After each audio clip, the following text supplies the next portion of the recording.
தேவன் தம்முடைய சாயலாக மனுஷனை சிருஷ்டித்தார். அவனை தேவ சாயலாகவே சிருஷ்டித்தார். ஆணும் பெண்ணுமாக அவர்களை சிருஷ்டித்தார்.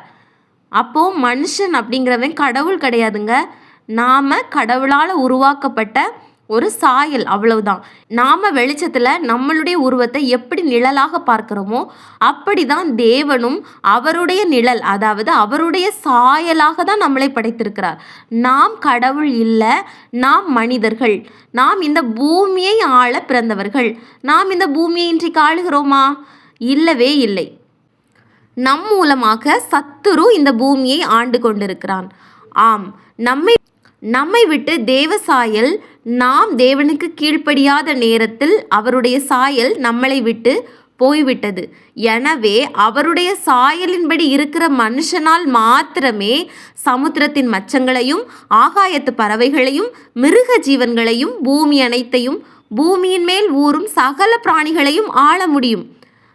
அப்போது நாம் அந்த பூமியை ஆண்டுட்ருக்குறோம், நாம் தான் அந்த உலகத்துக்கே ராஜா அப்படின்னு எந்த மனுஷன் நினச்சாலும் கண்டிப்பாக இல்லை. அவன் மனுஷன்தான். ஏன்னா அவன் தேவ சாயலாக இன்னும் ஆகலை.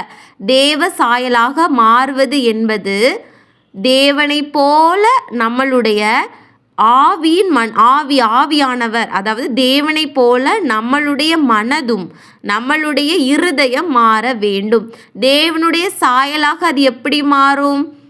ஆவியின் கனிகளாகிய அன்பு, சந்தோஷம், சமாதானம், நீடிய பொறுமை, சாந்தம், தயவுடனே, இச்சையடக்கம், நற்குணம், விசுவாசம்.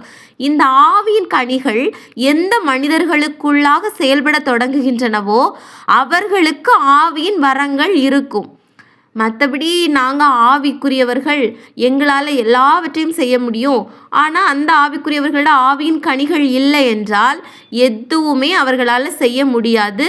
அது இருளின் கிரியை, அதாவது ஒளியின் தூதன் வேஷம் போடுகிற சத்துருவின் கிரியைகளால் மாத்திரம்தான் அதை செய்ய முடியும். ஏன்னா சாத்தானுக்கும் இத்தகைய தந்திரங்கள், வல்லமைகள் எல்லாமே உண்டு.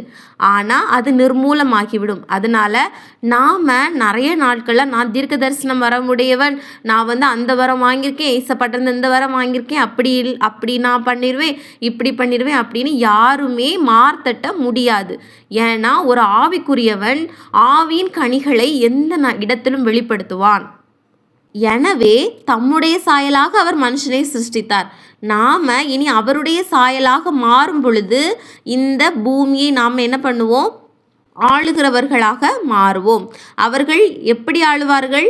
சமுத்திரத்தின் மச்சங்களையும் ஆகாயத்து பறவைகளையும் மிருக ஜீவன்களையும் பூமி அனைத்தையும் பூமியின் மேல் ஊறும் சகல பிராணிகளையும் ஆள கடவர்கள். அப்போது எவன் ஒருவன் இயேசுவை போல, ஏன்னா இயேசு மாத்திரம்தான் பரிசுத்தமாக அந்த உலகத்திற்கு வந்தவர், பரிசுத்தமாகவே வாழ்ந்தவர், பரிசுத்தமாகவே, அதாவது தேவ சாயலாகவே வாழ்ந்து, தேவ சாயலாகவே பிறந்து, தேவ சாயலாகவே வாழ்ந்து, தேவ சாயலாகவே மரித்து உயிர்த்தவர். ஏன்னா தேவனுக்கு மரணம் கிடையாது. ஸோ மரித்து உயிர்த்தவர் இயேசு ஒருவர் மாத்திரமே.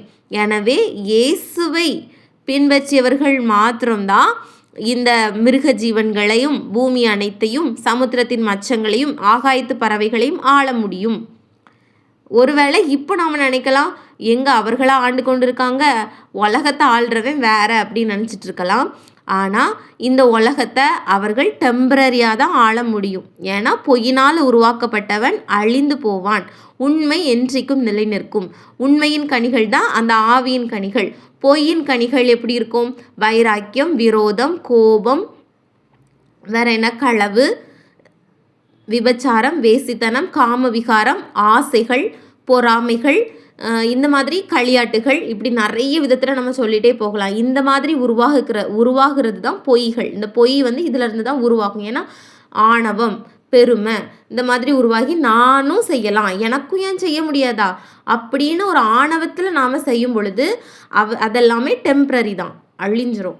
ஆனால் தாழ்மை, உண்மை, ஆண்டவரே நீங்கள் எப்படி செஞ்சீங்கப்பா, எனக்கு சொல்லித்தாங்க, எனக்கு கற்றுத்தாங்க அப்படின்னு கேட்கும் பொழுது தான் இந்த உலகத்தில் உண்மை நிலைநாட்டப்படும்.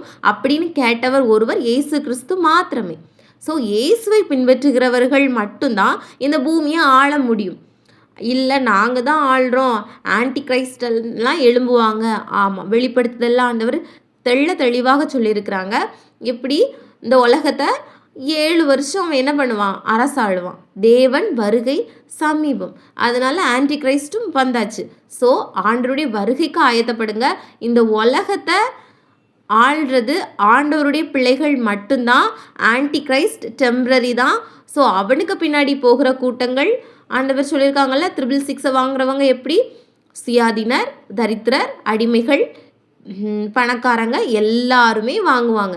ஆனால் 7 வருஷம்தான் அவனுடைய ஆட்சி. ஆண்டவருடைய ஆட்சி நித்திய காலமாக யுகமாக இந்த பூமியில் நடக்க போகிறது. ஸோ நாம் என்ன பண்ண போகிறோம்? ஆண்டவர் சொன்ன தேவ சாயலாக நாம் மாறிட்டோம்.